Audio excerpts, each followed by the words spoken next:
it shifted to guru worship. Slowly but surely kept going in that angle. So now, rather than meditating on love or whatever your particular thing was, now you're supposed to visualize the guru. And now it's the guru's grace that you're having all these incredible meditation experiences. And there were a lot of us that had been there and watched that shift that were sort of, what's going on here? This is different than what it was. Hello, everyone. The voice you've just heard is that of Chris Johnston, who's the guest on the podcast today. For several years, Chris was the member of a cult called the Buddhafield, which has recently been the subject of a documentary film, Holy Hell. I'll play the trailer of Holy Hell as a way of giving you some context and then jump straight into the interview of Chris. The documentary is available on Netflix, Amazon, and iTunes, and I'll link to all those platforms below, as I'm pretty sure you're going to want to take a look after listening to the interview. Okay, here we go. My name is Will Allen. I started making movies when I was 13. I went to film school, and 3 weeks after graduating, my sister introduced me to her spiritual teacher, and my whole life took a different path.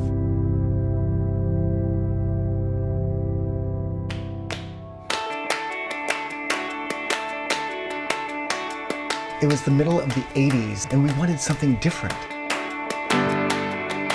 They were so alive, living from their heart and playing and jumping in ice-cold rivers and hiking through the forest at night. And oh my God, I want me some of that. We started it. This is what we wanted. It was our little utopia. And we were all there because of this one man. He's very charismatic, like a child, very playful. He could dance, he was artistic, he was all those things we all wanted to be. He was just this beautiful, silent entity. And I said, I would follow you anywhere. My films elevated him to the role of an awakened master.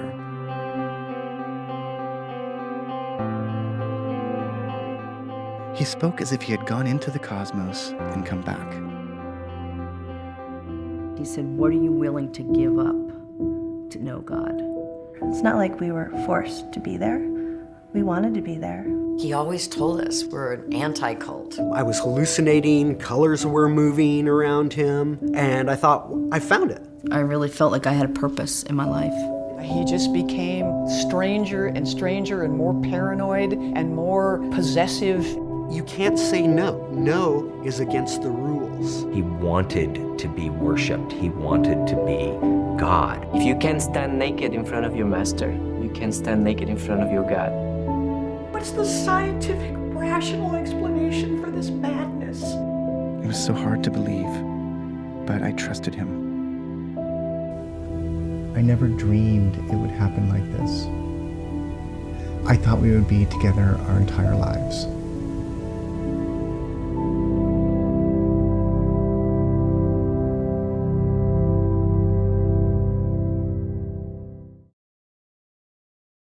Okay, so Chris, thank you very much for being here. Oh, thank you, Richard. Thanks for having me. I just wanted to start by stating, really as a reminder to myself almost, of why I sent you the message and was keen to do this interview. And it's because I've been involved in what you could just call Eastern spirituality for my whole adult life. And I think it's overwhelmingly a good thing. But we have to acknowledge that a lot of what's gone on, not just in Eastern spirituality, in all forms of spirituality, but definitely in Eastern spirituality, has not been good. And there's been a lot of destructive spiritual movements and cults arise. And if we acknowledge that there's a baby in the bathwater and there's something good to bring out of all these spiritual movements, then we have to come to understand what's gone wrong when it has gone wrong, and move to a healthier future.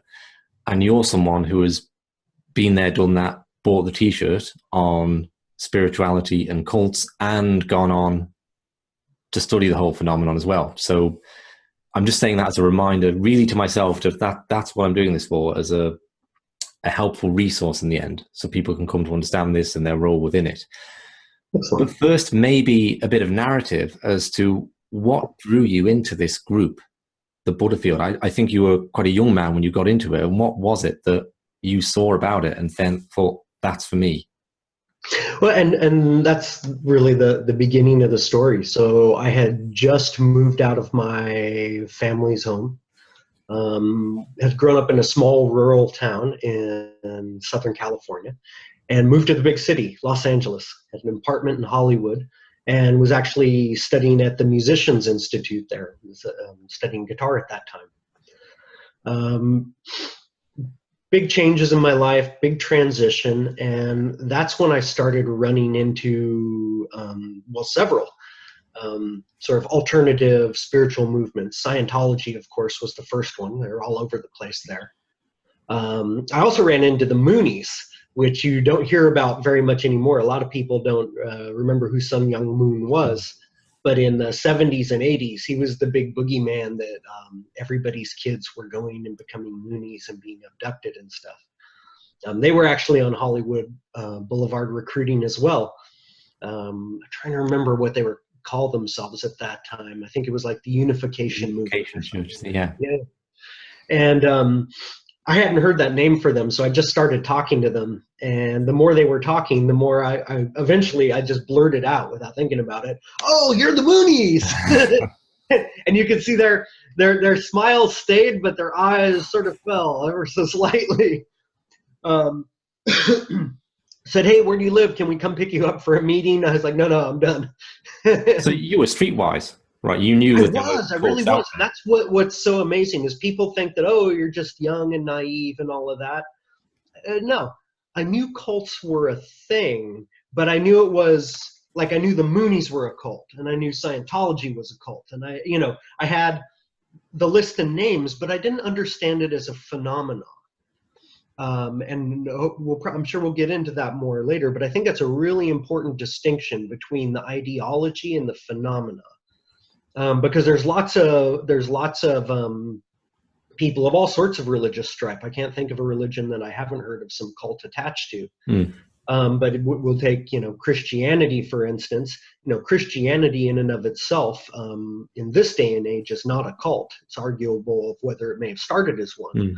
But in this day and age, the Catholic Church itself is not a cult. However, there are all cults that are Catholic oriented. There are cults that are evangelically Christian oriented. It's not to say that all evangelicals are in a cult. And I think this distinction is really important. So anyway, that was the framework. That was the place and time I was in when I met the group through a friend, which often happens. The Buddhafield at that time were basically doing one-on-one interpersonal outreach. There was no formalized mechanism for bringing people into the group. If members met somebody, had a good conversation with them, then they handed them a little card inviting to Thursday night, what we called satsang. Right. And then Jaime Gomez, then calling himself Michelle, would be there, and that was how you got in. It changed a lot during my time there. Okay, but, now you described yourself in the documentary as having a problem with authority. Yes, very much so. Which is carried on throughout your life. So you go along and you meet Jaime Gomez calling himself Michelle, and it's a satsang, right, where he is the embodiment. I don't know quite how he was conceiving it, but typically he would like the embodiment of God. He's the one that's got the light bulb's gone on. He's got the consciousness, and if you sit in his presence, that's going to come over to you too. That's the nature of a satsang. So how did that sit with you? And this issue with authority, was there a certain type of authority that bypassed your cynicism about it? Well, absolutely. And when I say I had a trouble with authority, it was more about what, and still today, it's what I view as legitimate or illegitimate authority. I'm an American. We are founded on egalitarianism. And if I do not think that the authority is valid, then I don't feel that I should submit to that authority. And so the more authoritarian a system is, ironically, the more I sort of say, no, that's not valid. If you have to enforce authority by violence, then that is the least valid form of authority. Whereas if you're doing it more by soft coercion or at best consensus and agreement, then that is authority that I would view as extremely valid authority because of the level of buy-in. So what bypassed it for me was exactly that, was because when I went to this first group meeting and walked in, and there was the new age music playing and the meditation cushions on the floor and everybody sitting in meditation. It was a very, very powerful thing. You have a room of 80 people completely silent, all meditating together. I'd never seen that before, and it's religious. It has a tangible sort of feeling. I think people sometimes get it walking into St. Peter's Cathedral or something like that, the sense of awe, and that what this space has been dedicated to for so long. So I was very impressed by that, and then I liked what the leader had to say. He was saying some things that were very much in line with the little bit of Buddhism that I had read up on that time. The idea that life is full of suffering and that there is a path beyond that suffering, and that path is an internal path and it could be reached through a meditation process. And that was very, very appealing to me at that age. And so that's what made me step over that line and say, I'm going to listen to this guy and look at him as an authority, because all of these people say he's enlightened. And as far as for what I've seen of his show, I'm buying into it. Okay, watching the documentary, it's called Holy Hell, but for the first 20 minutes or so, I thought, maybe this isn't, a documentary about the worst cult ever. This looks kind of nice. I could see myself joining. I wonder what bad stuff's going to happen. And then it goes off a cliff, right? But before we go off the cliff, I'd like maybe to talk about the good stuff that went on with your involvement with the wider group and Jaime Gomez. Because I think it's important to acknowledge, because if we talk about the bad stuff only, people would say, well, gee, I'd never get involved with that kind of control freakery. And I think you have to bring across that it might have been a wonderful experience on a day-to-day level. With what really came across to me, particularly in the end credits, was what an amazing group of people they were. And when they got free of the group, that they did all these different things with their lives, like therapists and artists and filmmakers. So you were surrounded by this very creative, interesting group of people of a similar mindset. What was it like in that early time, day to day, being involved? Well, in the early time, and this is the reason a lot of people join any sort of group, is it was inspiring and uplifting. Every Saturday we would get together, and if somebody needed help clearing out their yard, we would do that. Painting a room, we would do that. There was a lot of communal interaction and service in that way. So, yeah, it was really great. It was similar, I imagine, to what some people get out of doing volunteer work. You feel like you're doing good, you're helping, you're part of a larger group. You have shared values. It's a feeling of belonging. And that's a very powerful thing. And as human beings, we're pack animals, and we like that feeling of belonging. And did you or all the members also have a sense that this is what life's all about, in that you were transcending the material realm, you were getting in touch with this God consciousness, you were on this journey towards enlightenment? Was that also a part of the drive? Maybe a fast track, right? Because you're really committed. You've got an enlightened guru, and there's a total dedication. So you're, the cutting edge here, perhaps. That's how we viewed ourselves, right? And that's how he was selling it. Is he was selling as the people that are around me. I've only got a few people around me. You're looking at a group of 80 when I joined, roughly, give or take. But that was his thing. Is like, I only have a few followers because only a few people are really ready to go balls to the wall with their spirituality. And that is how we viewed ourselves. And how any of these groups view themselves as exceptional, right? That's part of how we create that othering and keep ourselves in those small little confines. Is, yeah, we're doing something that's different and special and unique, and it makes us better than you. Yeah, and in a lot of contexts, I can see that, right? Because if you got to work and study with if you're an aspiring artist and you got to study with a famous artist or a famous musician, or you'd say, wow, this is really an opportunity. And you have the same sense then maybe with the guru. It's just not quite as tangible as to, is he special or not? But one of the ways it's made tangible, and something that I'm most keen to ask you about, is these transcendent experiences that opened up for people seemingly around him, where he would do this Shaktipat transmission. And my understanding of Shaktipat is it's the placement of the hand on or near the forehead, and a transmission of energy from the enlightened master to the disciple, which has an awakening effect. And people undergoing this were reporting seeing lights and colors and the sense of bliss that would last for days. And then there was this other experience called the knowing, which was even beyond that.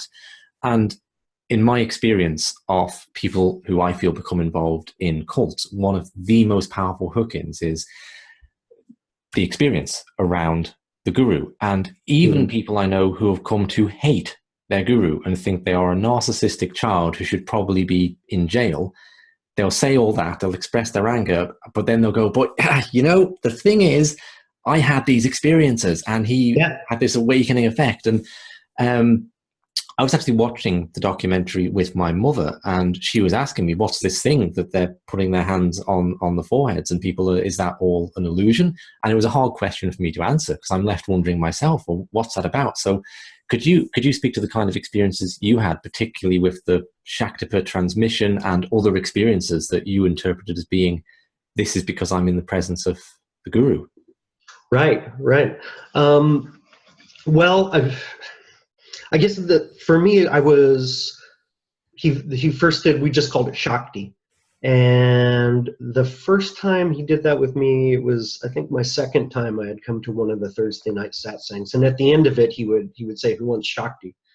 And people would raise their hands, and he'd take a long time scanning the room, making eye contact with everyone, and he'd pick a few, and then he'd go off on this side room. It was actually a hallway that was cordoned off with Hindu blankets, Indian motif blankets, and he would have his throne brought in there, and the light was very, very dim, and there was one attendant that was next to him, and people would be ushered in one by one.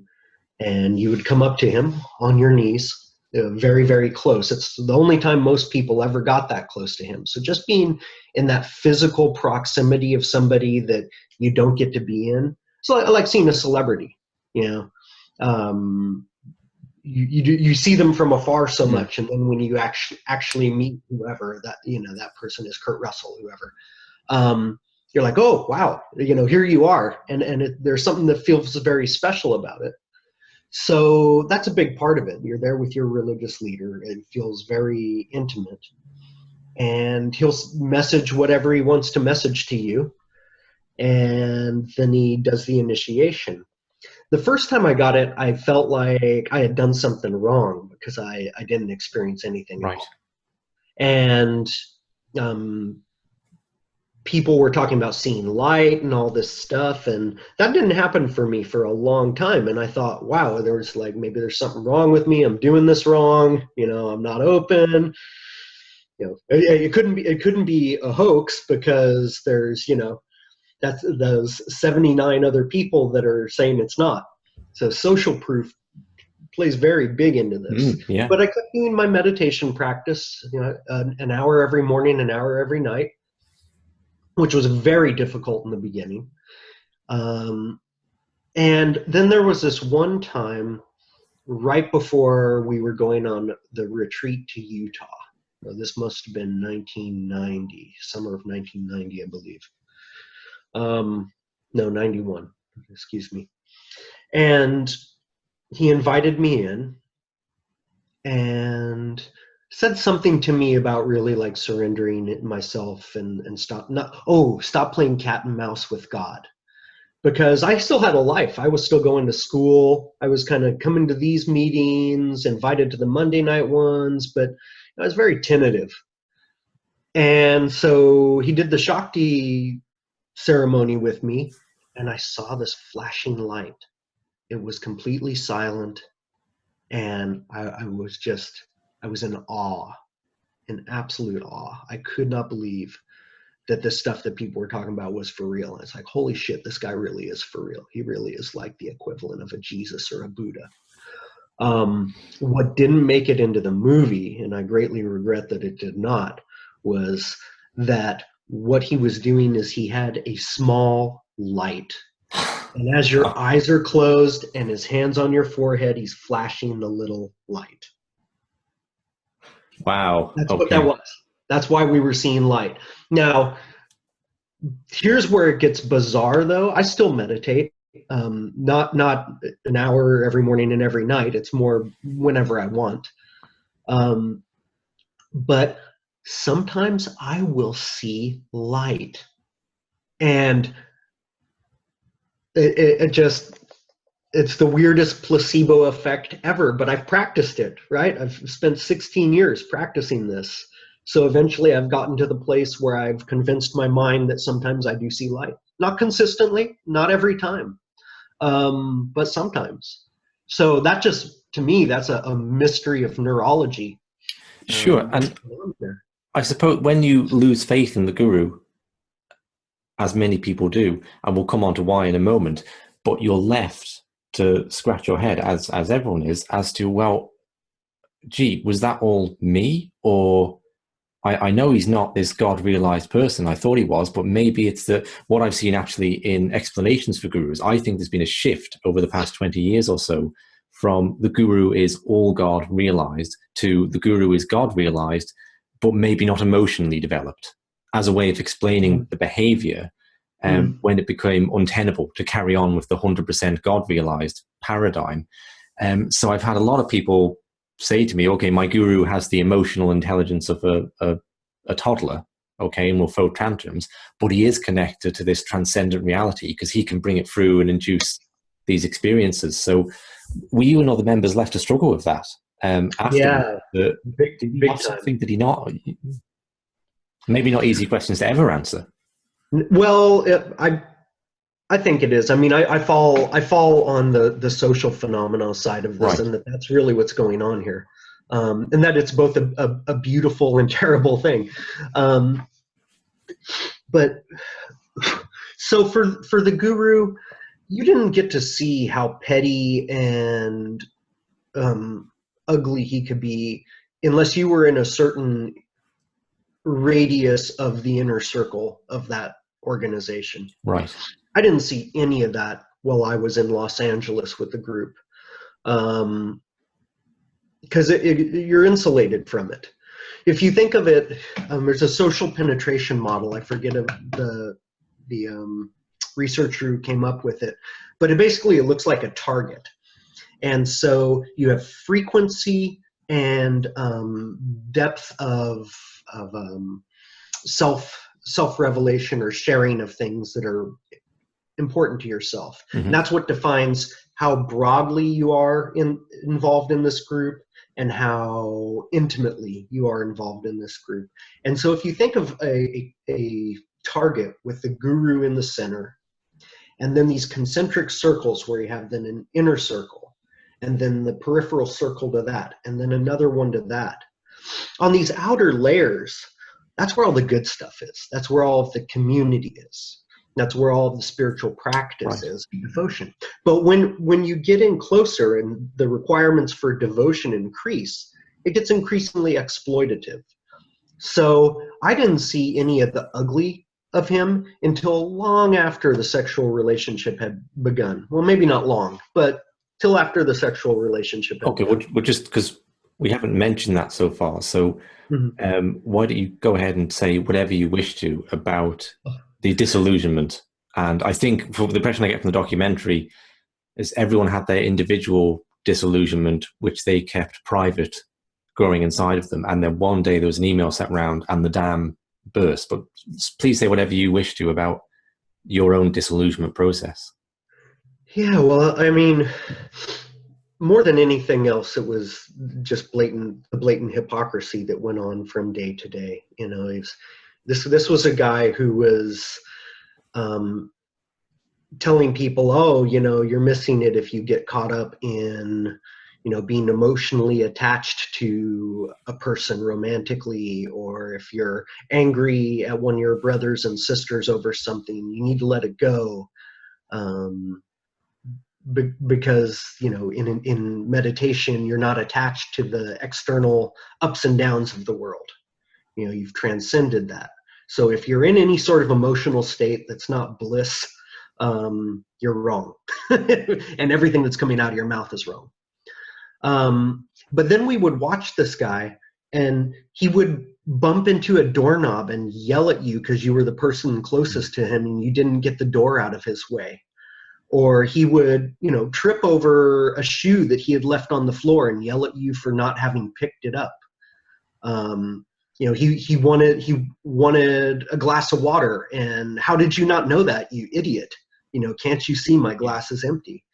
So eventually, just you get to a point where you can't rationalize it off anymore. You can't any longer go, yes, God realization, but he's emotionally immature. I mean, that's what they're doing with Trump, right? It's the same sort of rationale that happens in nationalism. It's that idea of, oh yeah, but he's just saying that. He's just saying that on the surface. That's not really what he's thinking. That's just how he's playing his politics. But really, he's got a plan, and everything's going to work out. That's the hypercredulity, is what we call it. When you'll rationalize anything off to make the leader seem okay, and so the disillusionment happens when you can no longer rationalize the behavior anymore. And you said in the documentary that you hated him by the end of it, understandably so, because there was this sexual abuse going on. Yeah, absolutely. And that was a moment where I felt like the cognitive dissonance going on in my life was enormous, because I would sit and meditate and have these euphoric experiences. And at the same time, experiencing this euphoria and this intense hate for the person I was looking at. And it was so hard for me to wrap my mind around that, because supposedly he's the source of this euphoria I'm feeling, these good, blissful feelings of love, like, broad love, not specific love, but very generalized love. But then there's this other feeling for this person, and that was the thing that just really started to make me crack. And then, I watched 3 people in the group have full-on psychotic breaks. Wow. Where they thought they were other people. So that disillusionment process can be just horribly brutal. Yeah, I'm assuming there's this kind of Wizard of Oz moment where you see the man behind the curtain and you realize this person you thought was God embodied for all these years is just a rather disturbed person. There's more than one person, I think you're one of them, but more than one in the documentary says there was this moment when he was really confronted and his face changed and his eyes went black and it was creepy. And there's a really like seeing beneath the mask moment almost that people reported. Very much so. It was 2 of us spoke about that on those interviews. Yeah. Philippe was the other one. And I've heard other people say that since. Yeah, it was bizarre. Most bizarre thing I've ever seen. One of the other community members said, I won't call him anything but what he is, an out-of-work actor who stumbled on the role of a lifetime. Okay? Yeah. Is that the sense you were left with? Did you get the sense that he had any actual interest in the spirituality or the yoga or anything like that? Or was it just that he had this narcissistic desire to control people and exploit them for money and sex? And he said he saw others doing it and thought, I could do that. What? Well, let me answer that with a story I found out after the movie from 2 people who had known him before he was Michelle the Guru, and he was Michelle the wanting to be an actor, living in Fort Lauderdale, Florida.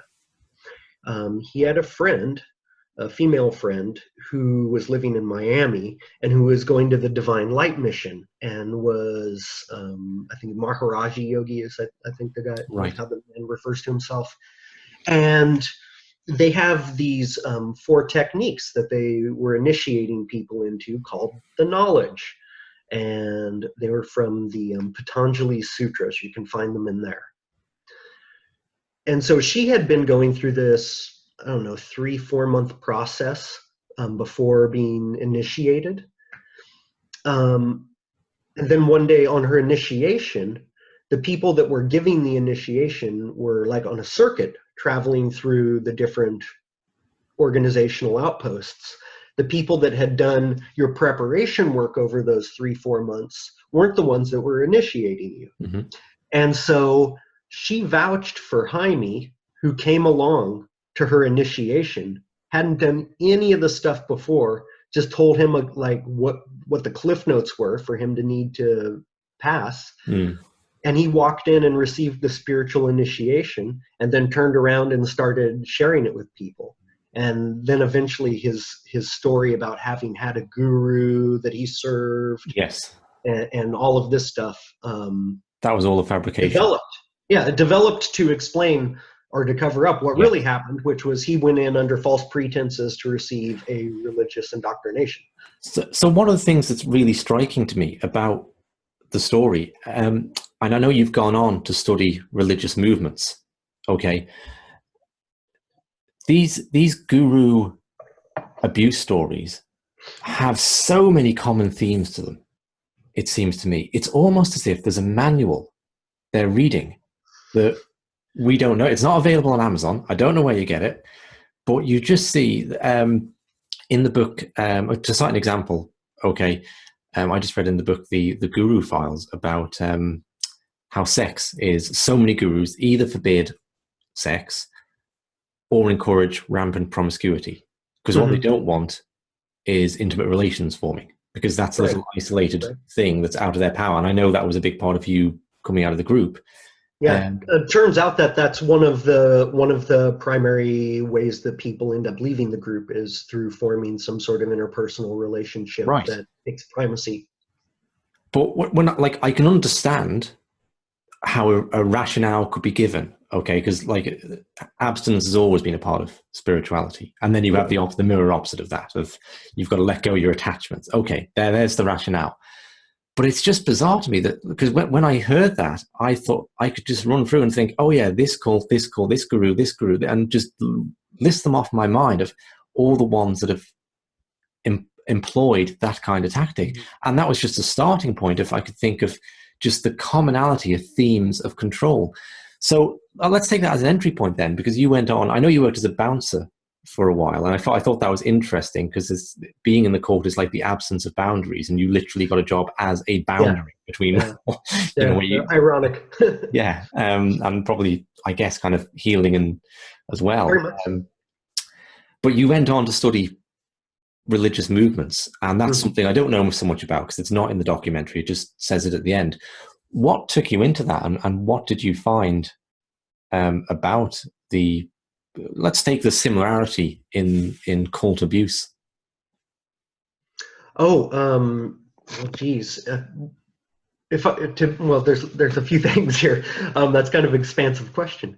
But if we go to the management of sexual relationships, Stuart Wright, an academic out of, I think he's at Lamar University, published a great book called, now I can't remember. It's not Leaving Cults. It's something like that. I'll find it and put it in below. Yeah, it'll come to me.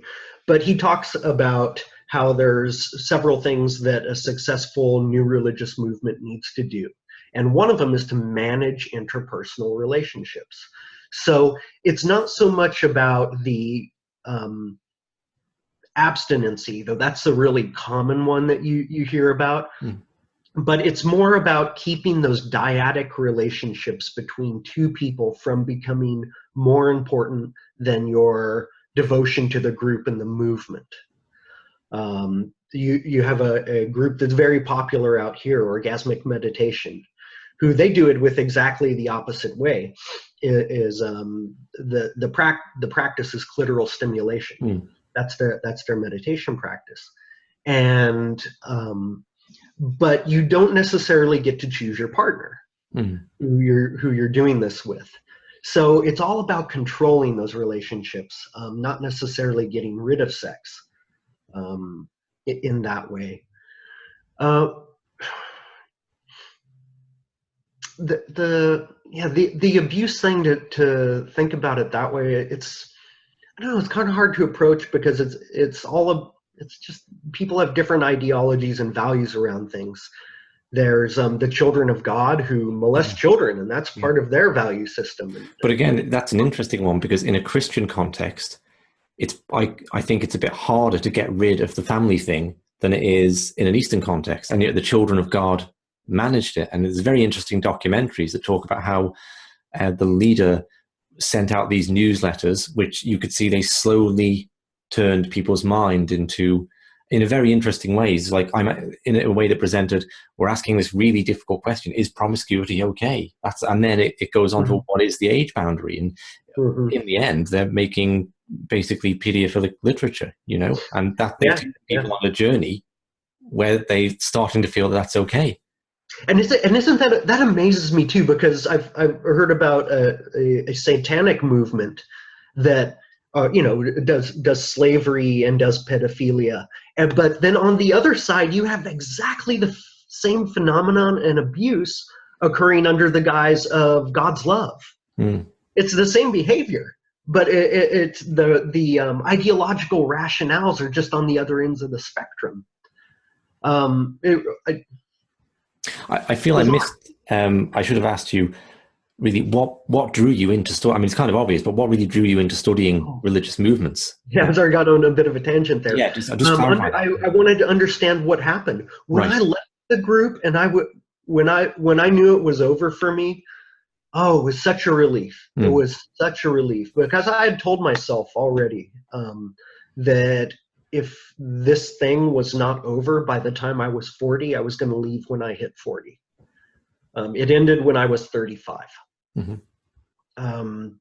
So part of me was really, really ready for it. And I'm sorry, I've started off on a tangent. And can you reiterate your question? Yeah, I'm just interested to clarify what drew you into studying religious groups, or what your motivated. It's kind of obvious in some ways, but maybe what you hope to achieve through that. Yeah, well, mostly it was for self-understanding, because when I left the group, I didn't trust my decision-making process. And I had wondered, how did I get myself into an unconsensual relationship for 5.5 years? I was really confused, and I wanted to go forward in my life making better decisions. So it was really an investigation process on that that I went through. And I think everybody did that, whether it was through therapy or something else. But for me, it was an intellectual approach. Okay, I'd like to start to turn the conversation towards what a healthy group might look like, and if you have any opinions on that. And particularly because in the documentary, you raise the issue of narcissists and codependence. Okay, and this is something I wonder about with cults, because when I watch the documentary and I hear Will, the narrator, talking about the kind of person he was that got him into it, I'm sitting there thinking, oh, I can totally relate to that. Like being interested in the mysteries of the universe and no one else around you is, and suddenly you find a group of people that are, and they're all very alive and free. And although I've managed to escape being involved in a serious cult throughout my life, I think it's in some ways more luck than good judgment. I can recognize I had a very kind of cultish mentality when I was young, and I clung to certain ideologies in a cultish and absolutist way. So one thing I'm left to wonder with cults is how much of it is something that anyone could get into, and how much of it is there an underlying psychological thing going on where people who maybe don't see the value in themselves are then susceptible to the abuse of a narcissist. Because on the one hand, I could wonder, like, well, you could look at the Buddhafield and go, gee, it was almost perfect, right? You had all these wonderful people who were getting together to live in this spiritual community, and one man, through his abusive nature, ruined it. But then I'm left to wonder, because it's so ubiquitous, because you so often find narcissists running these groups and people drawn to them, is it as easy as just getting rid of them? Or do we need to look at why we're drawn to those kind of personalities. Well, I do think we need to look at why we're drawn. Maria Konnikova wrote a fantastic book called The Confidence Game. And in the very last chapter of the book is called The Real Oldest Profession, which is charismatic religion. Right. And she tells the story of a pair of couple, man and a woman, who were Pentecostal preachers in that tradition. Actually, not far from me, but back in the early 1900s. There's some people that are really just running a con. I think Jaime is one of those people. And that he tells himself, well, everybody's feeling good, so what's the harm? You know, so what if I'm lying? Everybody's having a great experience. And maybe I'm not lying. If you want to go with postmodernist thought, you know, you believe, therefore it is. And so in his mind, he really is enlightened simply because he's pulling off his shtick. I think there's other people that do deal with maybe some access to personality stuff as well. And I think like I said, I think I fell into one of those categories. That would be sort of the psychiatric, psychological explanation for it. Then there's the social process explanation, which is what Maria Konnikova offers. And her point is that there's two factors in any con game. The first is magical thinking. So my willingness to believe in, you know, men that walked on earth that were gods, or, you know, fairies that live in the forest, or, you know, all those sort of things where it's religion that goes back as long as human history does, these types of beliefs. But the determining factor for the con is people going through big life transitions. So you have that magical thinking, and you have a life disruption of maybe a rough divorce, and you're going to a yoga class looking for meaning. Maybe somebody's passed away in your family. Maybe you've just moved out of your parents' house into Hollywood and are transitioning into adulthood. I think so many young adults are attracted to this because of that reason. It is a big life transition. You're still not fully individuated in terms of the psychological process. And I was looking for something, and this felt good, and it was different, very different than what I had seen my family doing, and it felt like it was working for me at first. So I do think that there is can be a mental, I don't want to call it mental illness. Access to is kind of weird. It's your psychopaths, sociopaths, narcissists, borderline personalities, those kind of things. But if you want to look at it from the psychiatric or psychological point of view, narcissism, they look at as having a positive valence and negative valence. We used to call it codependence. What DSM-5 calls it now is, that's a diagnostic manual for psychologists. What they call it now is negative valence narcissism. So another way that I like to put it is, there's the classical narcissist who feels like I'm the shit. And then there's the other one that feels like I am shit. Yeah. And that those two people find each other. They're attracted to each other. You know, I was attracted to him. I had an enormously low self-esteem, low sense of self. I you know, for reasons that were just circumstantial in my life and growing up, early childhood trauma, that kind of stuff. But I saw him, and for a long, long time, that exaggerated sense of self, that I can be Superman, that I can be Jesus, appealed to that negative narcissist who hated himself. And one of the good things I can say about the group, it burnt me out of that. Right. Like really, really did. It forced me to a place of balance that I found maybe a couple years out of the group. I really swung to this other side for a while. But then reality kind of brought me back.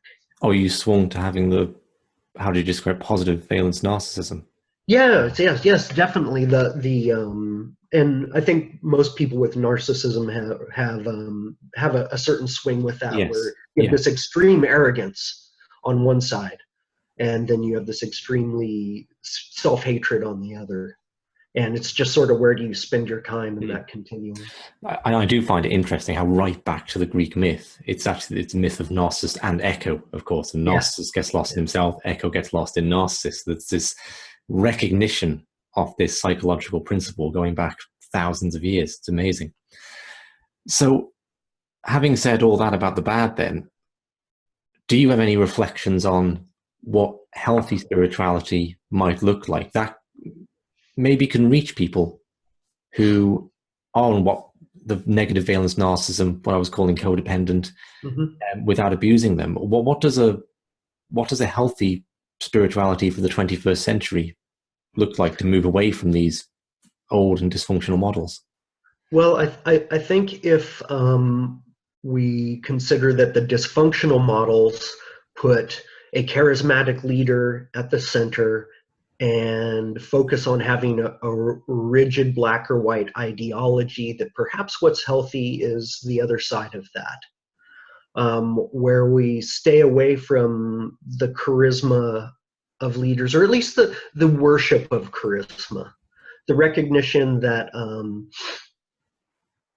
it's not about the person. We stop putting our religious leaders, our political leaders on pedestals, and starts really seeing them as human beings.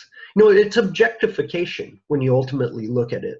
We're objectifying that person, and it's not fair to them. There's some people that are charismatic leaders that really don't want that, but see that it kind of comes with the territory. The other side of it is the rigid ideology, this us and them thing, versus focusing on, okay, maybe we aren't in exactly the same group agreeing on everything, but there's some core principles we agree on, and what are those things, and letting them be very, very loose. Less control and maybe more egalitarian participation. Yeah. Again, this might just be a cultural bias that I have, but I like egalitarianism. I think it produces good things on the whole. Yes, it's a cultural bias I share, so it's hard for me to step outside of it and see that. And it's also, maybe I'm biased, but I do feel it's, as you say, a more functional way of being. And you mentioned there, of course, politics as well. And in the documentary, I know you speak to the prevalence of cults and say, look, there's probably one in your area. It's very likely there's a cultish group. And I don't know if you're specifically referring to religious groups when you said that, but of course, it doesn't stay confined within what we would call religious or spiritual. Right. Cultish kind of movements go into the political, and I suppose around ideologies too, in all sorts of areas. And maybe we can finish up. I'll just ask you about that, how you see I would love to touch on that, because I think it's really profound, and I've been talking about this for a long time now.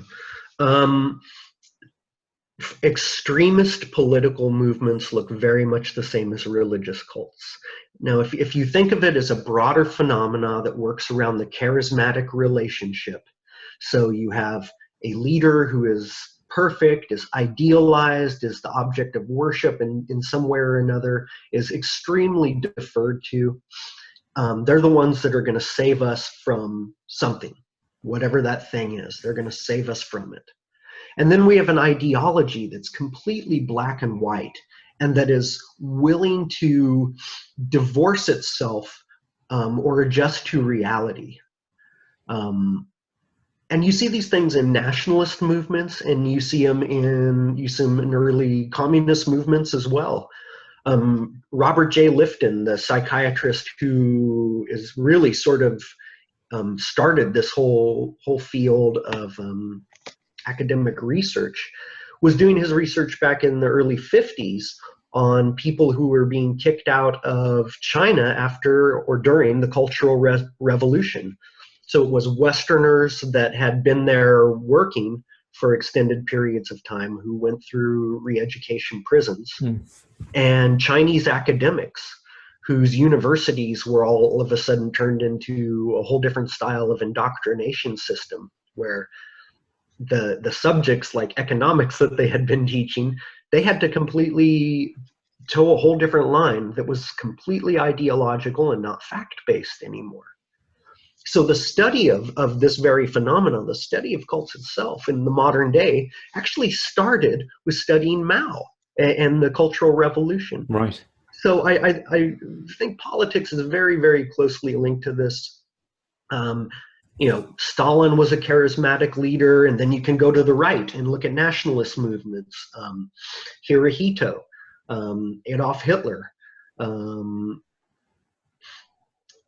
Kim Jong-un. I mean, whether it's religion or politics, these kind of group dynamics exist in the extremes. And we're vulnerable to them when we either have that magical thinking, we think somebody's going to save us from something or another, and we're going through tough life transitions, big dramatic shakeups in our lives.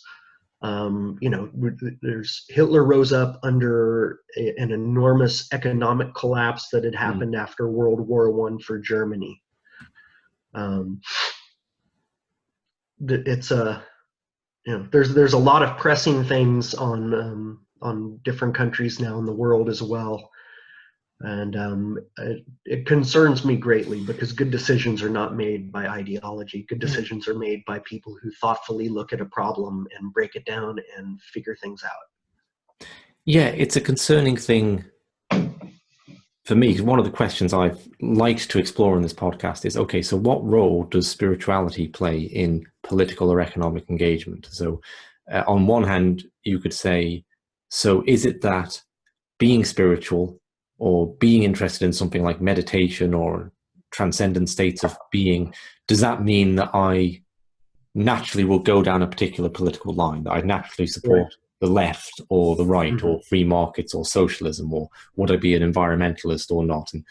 Or is it that it provides a kind of spaciousness where we can reflect on different points of view rather than being very locked into our own and having this polarized kind of energy? And what I see that just like troubles me, I suppose, and it's particularly come up with the Trump phenomenon in the US and with Brexit in the UK, is this polarization of society, where discussion is going the way of finding the most egregious and out there example of the other side and presenting them as if they were representative of everyone on that side, and then saying, well, look what this person is, or look what indeed this person is. And I feel that it's creating a very hostile, angry environment, and we have this beautiful resource of the internet to communicate over, and it's facilitating this conversation, but you're seeing a kind of emotional immaturity play out on it in the way people are conducting themselves. I wonder if it's a function of the algorithmic life. If you look at an algorithm, it matches what we would call a closed communication system or a codependent communication system, where new information is very slow at some point to get in. It starts with a lot of new information getting in, but then it just keeps repeating itself over and over again. So, I get the same ads on Facebook all the time. You get people that are related to people or political content that's related to something you've already just looked at, and other things don't come into it. I think that's reflected in the way that we're behaving in society in general. Our communication has become so isolated from other ideas that we don't share facts anymore. And I've heard people say that about Brexit over here, that so the Brexit vote was bigger than the non-Brexit vote, but people would say, but where are these people who are voting Brexit? Because I don't know anyone who knows anyone like that. And I've never seen a pro-Brexit post pop up amongst my 2,000 Facebook friends. And these apparently open societies become very closed loops and a little bit cultish in that way, that you're being fed this But even on the subject of facts, does that have to be brought into the conversation? The idea that we can arrive at absolute facts. So, for example, you mentioned earlier economics, and factual economics was thrown out. But I find this fascinating because so much of economics is done from a priori reasoning, from first principle. Yeah, and I wouldn't call economics factual necessarily. Well, no, I couldn't say it was, because they all disagree. There's different schools, and they're not discussing like minor differences in their theories. They're saying like this other school, they are completely wrong in their foundations. And so the very sense that we have a factual basis, or we can easily arrive at one, is surely up for question. Well, and I think, again, we got to not look in absolutes. I think there's things that have a higher veracity of truth and a lower veracity of truth. And you can talk, hard science versus social science is a great example. Yeah. Physics is a much more reliable science than economics is, simply because social science is looking at human behavior and the variables. When you isolate them, sometimes it makes what you're looking at not even accurate anymore. I had one professor at the University of Texas, Kurt Whelan, said it really, really great in the government department there. He says, in physics, the apple always drops from the tree and hits the ground. He goes, but in social science, sometimes the apple flies up or goes sideways or smacks you in the face and then dances on your head. We really, in our conversations, I feel like I need to be humble about my own sense of what is a fact and what is not, and be able to engage in conversations in such a depth that we can question these fundamental assumptions and get somewhere from it. But we're not all ever going to be in complete agreement about things. But I think we can get to a point where we can look at what is a really solid fact and what is something that's still up for debate. Yeah, and I suppose it's perhaps helpful in giving you that perspective, and I could certainly relate to it, is that you're someone who is for a period of your life occupied perspectives that are way outside the normal, and then you've swapped. Right. And I think if you have that experience of being convinced that you're absolutely right about this thing, and then you realize, oh no, I've been absolutely wrong about this thing, it changes you forever, right? And yes. You do see also it's a lot of young people who are making kind of angsty videos for YouTube, and it's you think, okay, one day they'll have the experience and then they'll change, Yeah, I think of all of the selfies that are going up now, and how much people are going to be looking back at their 500 selfies they put up that one year when they were 17 or whatever. And interesting. It was my choice back then. Okay, thank you very much, Chris. Is there anything else you'd like to conclude with, or any thoughts? Or? No, thanks, Richard. Thank you for taking the time to talk to me. I really enjoyed the topic. Obviously, I'm very passionate about it. I would love to see healthy spirituality, or maybe something we could even find another name for, that we can participate in together as human beings. I keep going back to that question that you asked, because it's a very good question, and I've thought about it many times.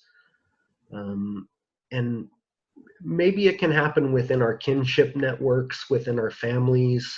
I don't know, but I love the idea of that inspiration and that zest toward being what we feel are our best selves. And I would love to be able to do that without us all becoming assholes in the process. Wonderful point to include. Thank you, Chris. Thank you, Richard.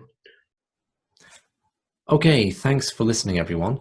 As I mentioned at the start, the documentary Holy Hell is available on Amazon, Netflix, and iTunes, and I'll link to the relevant pages on those platforms below. There's also a Facebook page for the film, which I'll link to. And if you've enjoyed this interview, I'll be doing more along similar themes in the future, so would be delighted if you'd subscribe or sign up to my mailing list, also linked to below. So thanks very much, and I hope to see you again.